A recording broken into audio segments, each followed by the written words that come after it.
پاکستان سے کسی نے پوچھا ہے 2 دن پہلے پاکستان انڈیا کے میچ میں پاکستانی کھلاڑی محمد رضوان نے میدان میں نماز ادا کی. اس کے بعد جب وہ آؤٹ ہو کر گئے تو میدان میں بیٹھے ہندوؤں نے رضوان کو دیکھ کر جے شری رام کے نعرے لگائے. کیا انہوں نے اسلام کو نشانہ بنانے کی کوشش کی؟ کیا رضوان نے میدان میں نماز پڑھ کر اچھا کام کیا؟ ہندوؤں کا تو نہیں مجھے پتا کہ انہوں نے اسلام کو نشانہ بنایا یا کیا بنایا، لیکن رضوان نے نماز میدان میں پڑھ کے بہت اچھا کام کیا. آج کل ایک ٹک ٹاکر آیا ہوا ہے جو بہت مذاق اڑاتا رہتا ہے بیچارہ اس لیے کہہ رہا ہوں کہ لوگوں نے بھی اس کی کلاس لی ہوئی ہوتی ہے. وہ بہت مذاق اڑاتا ہے اس چیز کا نا کہ یہ محمد رضوان سجدہ کر رہا ہے وہ ادھر کرکٹ کے میدان میں اور پاکستانی ٹیم سجدہ کر رہی ہے. تو کبھی دیکھا کہ وہ انڈیا کے ٹیم کو کہ وہ کوئی بتوں کی عبادت کر رہے ہوں میدان میں؟ تو یہ پاکستانیوں کے ساتھ ہی مسئلہ ہے کچھ. تو مجھے لگا کہ پاکستانیوں کے ساتھ مسئلہ نہیں ہے، لیکن اس ٹک ٹاکر کے ساتھ کوئی بہت بڑا مسئلہ ہے.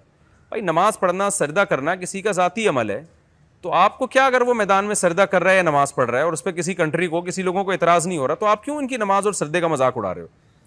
باقی ہندو نہیں کر رہے تو وہ نہ کریں، ان کا وہ جانے، وہ مندر میں جا کے کرتے ہیں. ہمارے لیے تو جعلت لی الارض کلھا مسجدا، حدیث میں آتا ہے اللہ نے پوری روئے زمین کو میرے لیے سجدہ گاہ بنا دیا ہے. اصل تو یہ کہ جماعت سے مسجد میں نماز پڑھی جائے، لیکن یہ کہ کہیں بھی سجدہ کریں گے ادا ہو جائے گا، یہ تو اسلام کی ایک خاصیت ہے. نبی صلی اللہ علیہ وسلم نے فرمایا اللہ نے مجھے پچھلے پیغمبروں پر جو فضیلت دی ہے ان میں ایک فضیلت یہ بھی ہے کہ دنیا کے ہر مذہب میں مخصوص جگہوں پہ عبادتیں ہوتی ہیں، لیکن ہمارے پیغمبر صلی اللہ علیہ وسلم کی یہ فضیلت ہے کہ پوری روئے زمین کو عبادت گاہ بنا دیا گیا ہے. کرکٹ کے میدان میں بھی سجدہ ہوگا، جنگ کے میدان میں بھی سجدہ ہوگا. تو یہ جو ہماری ٹیم کرتی ہے کرکٹ کے میدان میں سجدہ کرنا، یہ کوئی برا عمل نہیں ہے، بہت اچھا عمل ہے. تو اچھا وہ جو ٹک ٹاکر ہے نا وہ یہ بھی کہہ رہا ہوتا ہے کہ یہ ریاکاری ہے، لوگوں کو دکھا رہے ہیں. بھائی ریا دل کے ارادے، دل کا نام ہے، یہ دل میں کس کے کیا ہے یہ وہ جانتا ہے. آپ کیسے فتویٰ لگا رہے ہو؟ یہ بدگمانی نہیں ہے. محمد رضوان یا کوئی بھی کھلاڑی میدان میں سجدہ کر رہا ہے، اس کے دل میں ریا ہے یا نہیں ہے یہ ہمیں نہیں پتا، لیکن آپ جب اس کے بارے میں کہہ رہے ہو کہ وہ ریا کر رہا ہے تو آپ بدگمان ہو رہے ہو، اور یہ بدگمانی ہمیں نظر آ رہی ہے. تو بدگمانی بھی تو بڑا جرم ہے نا. کیوں آپ کسی کے عمل کی اچھی توجہ نہیں کرتے؟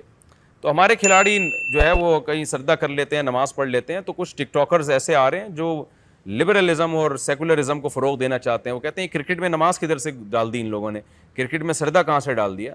تو وہ کھیل کے میدان میں کھیل رہا ہے اور جب نماز کا ٹائم آتا ہے تو نماز پڑھتا ہے.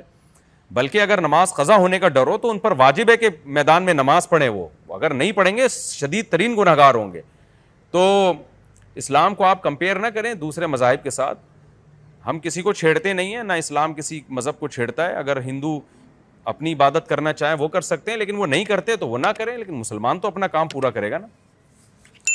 یہ میں نے اتنے لمبی ریکارڈنگ کروا دی کہ کچھ ٹک ٹاکرز ایسے آ گئے ہیں، کچھ فیس بکی ایسے آ گئے ہیں جو اس طرح کی ایکٹیویٹیز پہ نا بڑے طنز کر رہے ہیں، اعتراض کر رہے ہیں اور بھپتیاں کس رہے ہیں کہ یہ دیکھو جو ہے دنیا میں کوئی بھی ایسا نہیں کرتا یہ.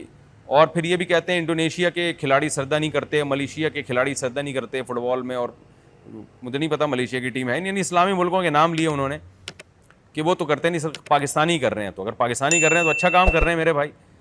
تو جو کر رہا ہے اس کو کرنے تو، نہیں کر رہا وہ نہ کرے، اس کا اپنا ہیڈک ہے. تو میں نے اتنی لمبی بات اس لیے ریکارڈ کروا دی ہے کہ کچھ ٹک ٹاکرز ہیں جن کو بڑی تکلیف ہو رہی ہے کہ یہ مسلمان کھلاڑی کرکٹ کے میدان جو ہے اس میں نماز پڑھتے کیوں ہیں.